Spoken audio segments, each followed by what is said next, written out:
Eh bien, bonjour.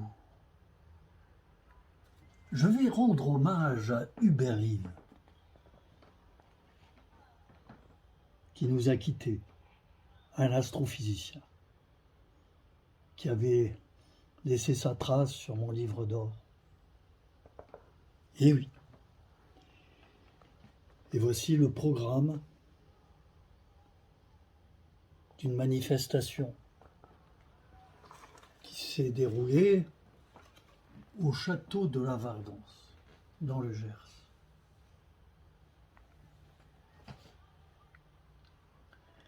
Bien sûr, j'y étais, sinon je ne vous en parlerai pas.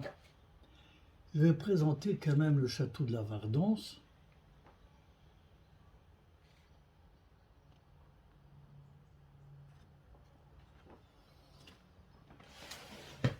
Donc je disais que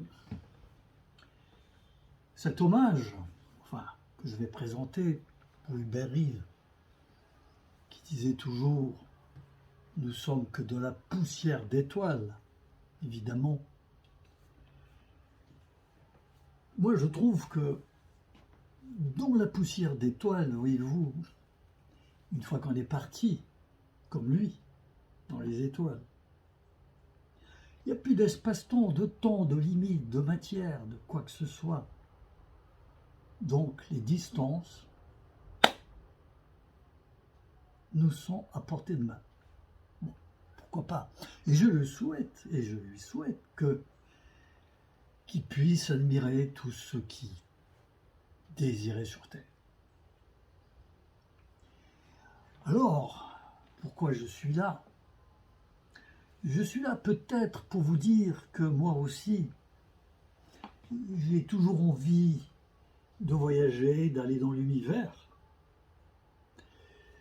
Et j'étais pas astrophysicien, j'étais dans les dernières banquettes, donc c'était impossible. Par contre, les voies de l'imaginaire ont été florissantes pour moi et m'ont permis de rêver, de produire ce genre de peinture visionnaire, surréaliste, bien entendu.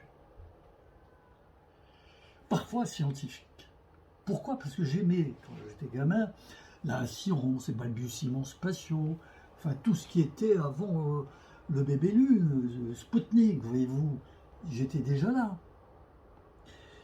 Et la bande dessinée, comme j'étais gamin, je ne pouvais pas faire autrement, donc la BD, on va dire Météore, Aventure de demain, qui éditait des dessins venus d'ailleurs, qui étaient très très élaborés d'ailleurs.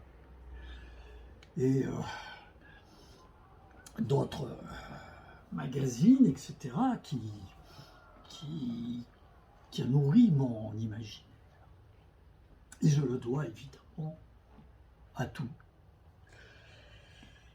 Donc le délire que j'ai eu en tant qu'illustrateur de science-fiction, loin de la science-fiction, je pense, me donne une possibilité de faire voyager quelque part dans des univers peut-être différents de nous. Et en tant qu'explorateur interplanétaire sur mes tableaux, je viens vous faire partager ce que cet homme pouvait aussi avoir à nous faire partager. Enfin, ma façon de voir les choses, si je puis dire. Alors, je vais vous raconter une anecdote qui a commencé avec mon petit cousin du Gers. Oui, c'était un petit cousin qui était venu à Paris, qui s'appelait Richard Rombauer, et qui était en admiration de mes œuvres. Il était déjà journaliste. Et les années passantes, le voilà qui m'a proposé de faire une exposition, donc le 5 au 10 juillet 1993. Excusez-moi, j'avais oublié la date. Et donc, il fallait descendre des tableaux, bien entendu. J'ai donc préparé 65 peintures que j'ai mis dans un camion. Il me fallait un chauffeur. Et parvenu là-bas, ben, j'ai fait l'accrochage qu'il fallait dans des grands murs vides. Je ne vous dis pas le travail. Et le lendemain, alors, j'étais chez Rambouer, mon petit cousin, et nous devions évidemment aller là-bas. Et on s'est préparé, tout, au matin, et puis il nous fallait évidemment un moyen de locomotion. Alors j'ai dû commander un taxi, et j'avais loué une caméra. Donc il y a un film qui a été fait, n'est-ce pas, que vous verrez ultérieurement. Et ceci dit, bon ben, nous étions là-bas sur notre stand. Nous attendions lorsque j'avais jamais vu Hubert Reeves auparavant qu'à la télévision. Et là, j'ai reconnu Hubert Reeves qui venait d'une grande ouverture, une porte, une grande porte. Et puis, il est pénétré à l'intérieur. Et puis, il s'est précipité comme ça devant ce tableau que vous avez derrière moi, en marchant comme ça. Je vous laisse le regarder.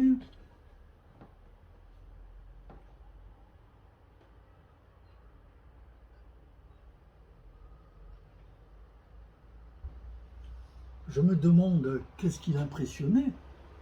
Alors, évidemment, moi aussi, comme j'étais impressionné devant ce tableau, je suis venu rapidement et je regarde. Hubert Reeves, qui m'avait impressionné pour autant. Et alors, nous avons bavardé, il m'a demandé quelle imagination. Je lui ai répondu que c'était la source de ce que je vous avais dit tout à l'heure et que j'avais développé ce qu'il fallait pour pouvoir en avoir, bien entendu. Ceci dit, nous avons continué à faire la suite de l'exposition et on est arrivé devant ce tableau.